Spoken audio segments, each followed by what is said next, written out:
晒窿啦嘛，不你都行唔入啊，師傅。冇啊冇啊小心啲嗰個位，左手邊。嗰個梁後邊咪穿咗窿咯。梁都斷埋咯。係啊。斷。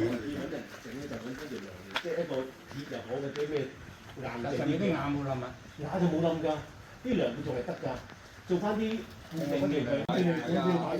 擺個香爐喺度，跟住你如果中意嘅，咁得你哋自己可以供奉神啊、祖先啊，咁就可以供奉嘅。變咗前面就可以供奉嘅，後邊係嗰啲祖先嗰啲嘢，祖先嗰啲即係頭先我哋講嗰啲。喂，行羊羊呀，麻咗啫。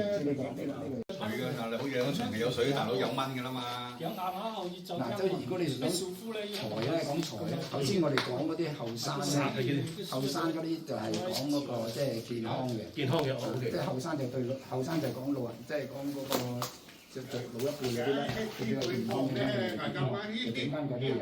咁呢度就講財嘅，呢個財位嚟嘅。